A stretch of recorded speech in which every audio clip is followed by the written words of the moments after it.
Bismillahirrahmanirrahim. Assalamualaikum warahmatullahi wabarakatuh. Marilah kita panjatkan puja dan puji syukur kehadirat Allah Subhanahu wa taala atas nikmat dan kesempatan yang diberikan sehingga kami bisa melakukan presentasi. Tak lupa pula kita kirimkan salawat serta salam kepada junjungan Nabi besar kita, Nabi Muhammad sallallahu alaihi wasallam, suri tauladan bagi umat manusia. Yang saya hormati Ibu dosen ilmu lingkungan, Ibu Sutriani. Lanjut, saya akan mengidentifikasi permasalahan pencemaran dan dampak pesisir Pantai Gonda.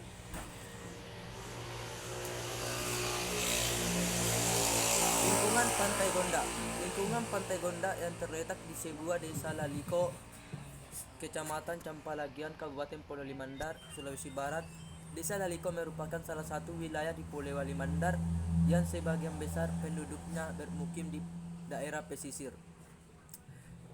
Di sini terdapat dua wisata, yakni Pantai Labuan dan Pantai Gonda. Peta kawasan yang ada di Pantai Gonda.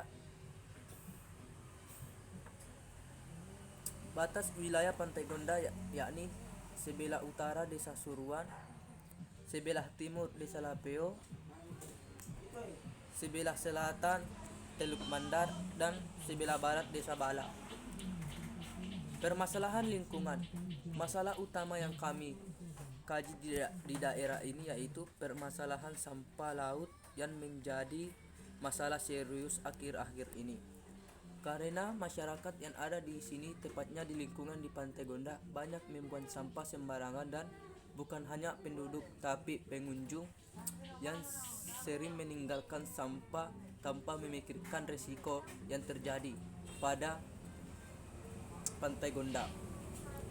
Mengakibatkan pantai itu tercemar, makanya banyak masyarakat lebih memilih tinggal di kawasan pesisir. Hal ini menyebabkan pesisir pantai banyak terpengaruhi oleh aktivitas kehidupan masyarakat.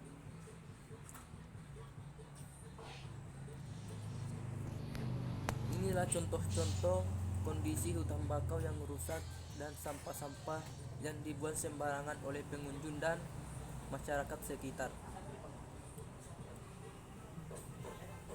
Pencemaran yang terjadi.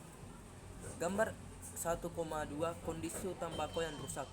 Terjadinya hutan bakau menimbulkan berbagai dampak buruk bagi manusia dan lingkungan.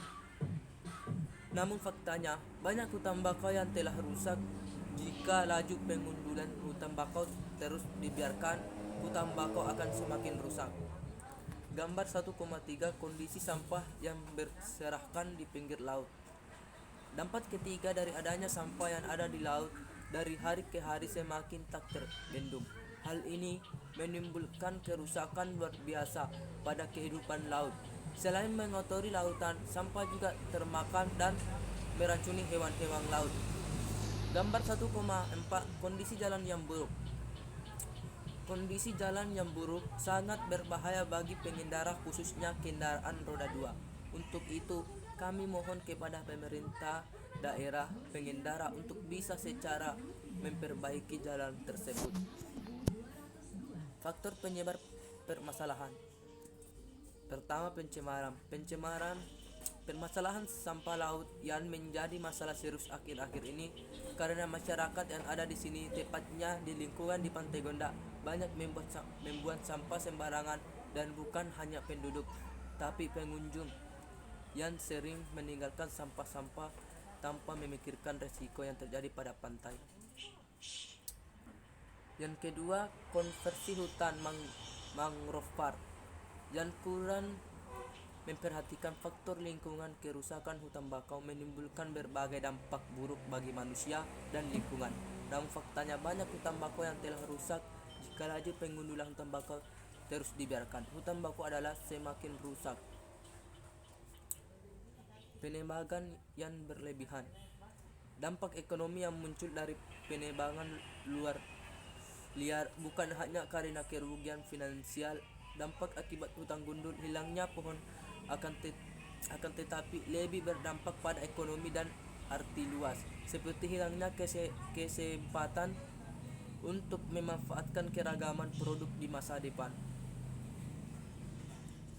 Solusi penanganan masalah.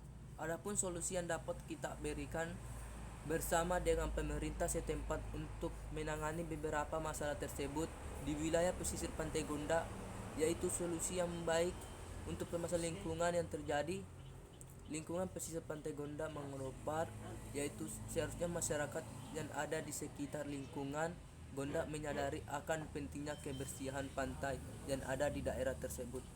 Jika diadakan sebuah forum diskusi sebagai wadah masyarakat dalam menyampaikan aspirasinya dan konsolidasi pergerakan pelaksanaan pengelolaan wilayah pesisir tersebut pada tahap identifikasi terhadap wilayah pesisir ini diharapkan akan didapatkan serta permasalahan pesisir yang sangat krusial.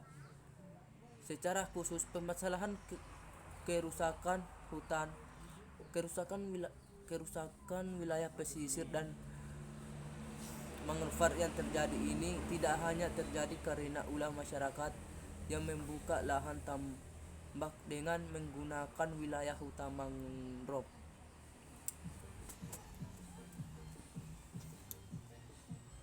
Potensi. Mengetahui potensi biosifik Pantai Gonda dan kondisi sosial ekonomi di kawasan Gonda Mangrove Park dan menentukan strategi yang tepat untuk pengembangan ekowisata. Di area Gonda Mangrove Park, keragaman objek wisata dan area mangrove park di Gonda dapat diketahui dengan teridentifikasinya potensi-potensi yang terdapat pada area tersebut, baik secara fisik, biologi maupun sosial dan budaya. Kesimpulan, mangrove park atau hutan bakau salah satu aset yang dimiliki oleh bangsa ini. Namun, pengelolaan hutan bakau sering dianaktirikan dalam pengelolaan hutan di Indonesia. Kondisi saat ini luas mangrove di Indonesia semakin berkurang. Jika dengan melihat kondisi seperti ini, pemuda sahabat pesisir daerah Pantai Gonda Kabupaten Polewandar, Sulawesi Barat dengan sangat antusias membentuk sebuah perkumpulan atau komunitas yang mereka namai sahabat pesisir. Jika kita melakukan kebersihan dan gerakan terhadap pantai kita atau Pantai Gonda, maka pengunjung akan tertarik dengan kebersihan dan kenyamanan Pantai Gonda. Demikianlah presentasi yang saya dapat sampaikan. Assalamualaikum warahmatullahi wabarakatuh.